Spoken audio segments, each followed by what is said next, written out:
Sarah Borkson-Keto, and I'm pleased to be speaking today with Ed Pitoniak, CEO of VICI Properties. Ed, thanks for joining me today.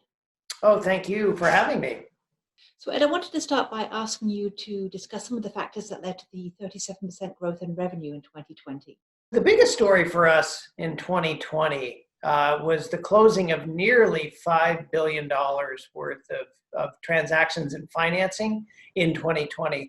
The biggest of which was about $3.7 billion of transactions and financing that we did with Caesars that closed mid-year 2020. In addition to that, we also closed another gaming deal early in the year with a company in Ohio called Jack. And then we did our first non-gaming deal in Q3 with Chelsea Piers in New York. So if you take all of that acquisition activity, again, nearly $5 billion, that is where all that revenue growth came from. What does the emergence of iGaming and sports betting mean for the type of gaming real estate that VICI owns?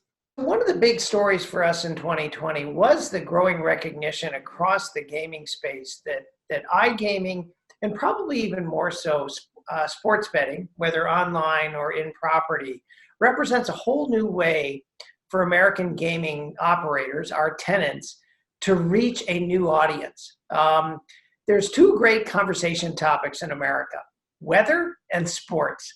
And what sports betting is enabling gaming operators to do is weave themselves into the overall American conversation about sports. As an example, our biggest tenant, Caesars, has an exclusive deal with ESPN.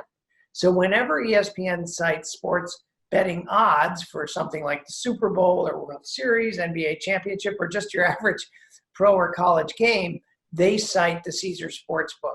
And this is, again, getting the brand awareness out there and the interest among a much wider audience, especially a wider, younger audience, for the American gaming experience. So we think it's a very positive and constructive way for our tenants to develop their next generation of customers, which in any consumer discretionary sector is a key question.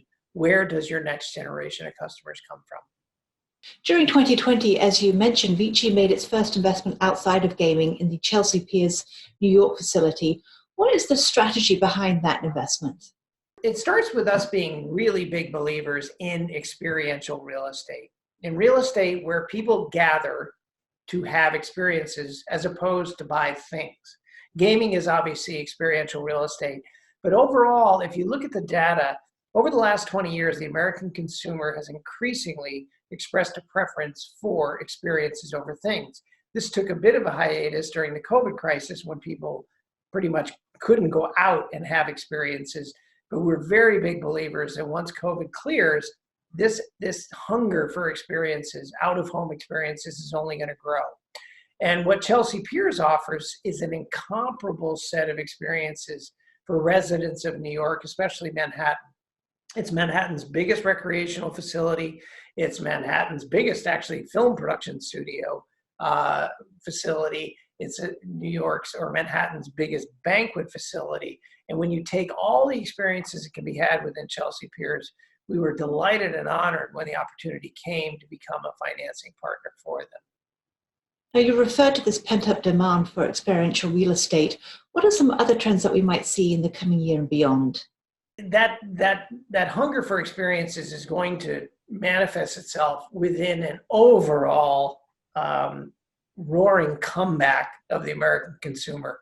We've all been shut away now for almost a year. It's really almost a year now since we closed our office in New York and began working remotely from home. And when we get, I would think, to the summer, the American leisure is going to come roaring back. You're already starting to see signs of that. And again, I think that we're looking at a period of years really going forward where you're going to combine this secular trend of a preference for experiences over things together with the pent-up demand created by the pandemic to create our new version of the Roaring 20s, right? The Roaring 20s of the 20th century came in the wake of a global pandemic, right? And we believe, and we're not obviously the first ones to say this, that this represents the next Roaring 20s in the years ahead. Ed, thanks so much for joining me. Oh, my pleasure. Always good to see you. And for more news and information on REITs and listed real estate, be sure to visit NAREIT's website, REIT.com.